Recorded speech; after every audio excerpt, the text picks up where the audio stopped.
مش كل الوصفات لازم تبقى اقتصادية ومكوناتها كلها في البيت. مفيش مانع يعني لو ندلع نفسنا مرة، بس كل اللي اقدر اقولهولك ان انتي بتمن طبق واحد بس هتعملي الحلو ده لأسرتك كلها. هنعمل مع بعض كيكة الهبة الترندي بخطوات بسيطة جدا، هتطلعيها زي المحلات بالظبط وأحلى كمان. يلا نشوف المكونات والطريقة بتاعتنا. أول حاجة هنعملها وهي كيك الفودج. هنزل بكوباية من السكر، بضاية بدرجة حرارة الغرفة، هنزل كمان بمعلقة كبيرة من الخل، باكت من الفانيليا، وهبدأ ان انا اضرب المكونات دي بالمضرب الكهربائي كويس جدا لحد ما السكر يدوب معايا تقريبا بنسبة 80%. هنزل بعد كده بكوباية ونص من الدقيق، هنزل كمان بنص كوباية من الكاكاو الخام، هنزل بمعلقة صغيرة من البيكنج باودر، معلقة صغيرة من البيكنج صودا، هنزل كمان بمعلقة صغيرة من النسكافيه، وهنزل بكوباية الا ربع من الزيت. وهبدأ ان انا اضرب المكونات بتاعتي دي بالمضرب الكهربائي لحد ما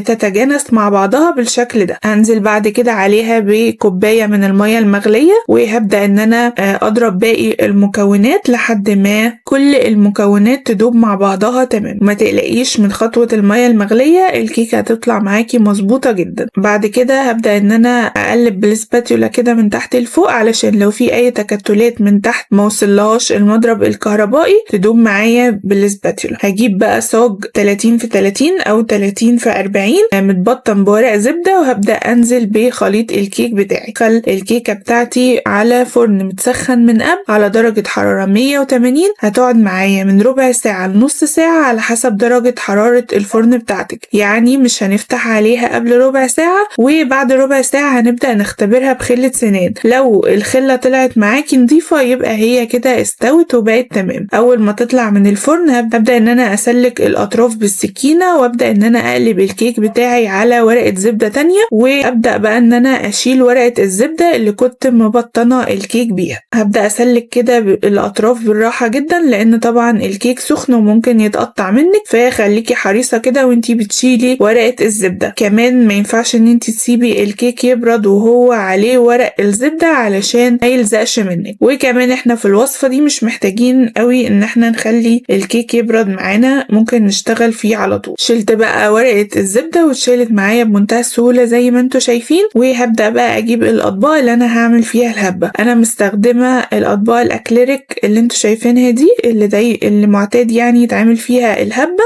ولكن لو مش متوفرة عندك ممكن تعمليها في اي اطباق او اي حاجة متوفرة عندك في البيت، مفيش اي مشكلة. بدأت بقى اقسم الكيك بحجم الطبق بتاعي بالشكل اللي انتوا شايفينه ده، وبدأت ان انا اخد القطع واحطها في الاطباق. قررت نفس الخطوة في الطبق التاني والطبق التالت اللي معايا. هبدأ ان انا اقسم فيه الكيك اللي فاضل بالشكل ده. حطيت كده القطع الكبيرة في الطبق، والقطع الصغيرة بدأت ان انا اقسمها على فراغات الطبق بالشكل ده. يعني الصاج ده عمل معايا 3 اطباق كبار بالشكل اللي انتوا شايفينه ده، يعني الطبق بمقام طبقين. هنيجي بقى للخليط اللي انا هسقي بيه الكيك، وهو ربع كوباية من المية متدوب فيها معلقة كبيرة من النسكويك، وبدأت ان انا اسقي بيها الكيك بالشكل اللي انتوا شايفينه ده. هنيجي بقى لتاني طبقة وهي حشوة الكنافة بيستاشيو. انا مستخدمة حشوة الكنافة البيستاشيو الجاهزة. طبعا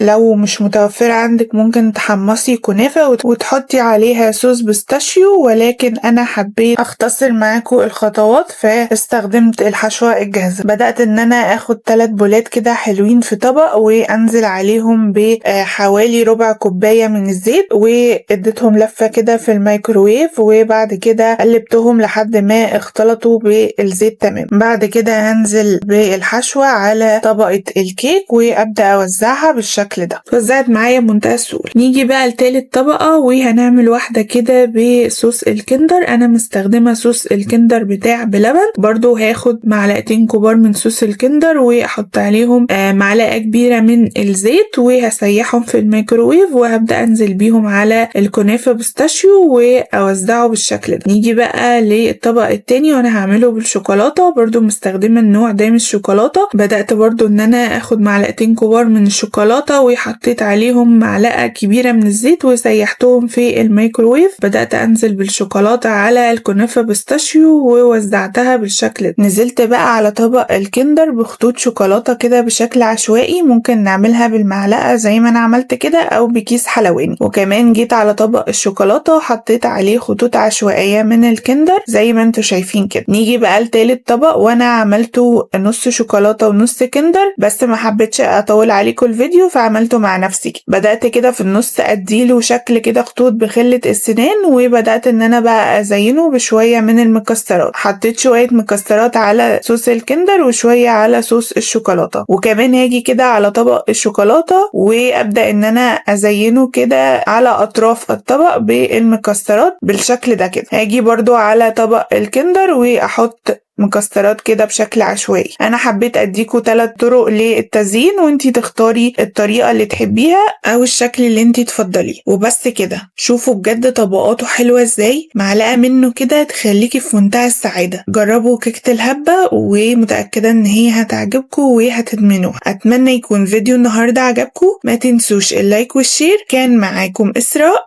سلام.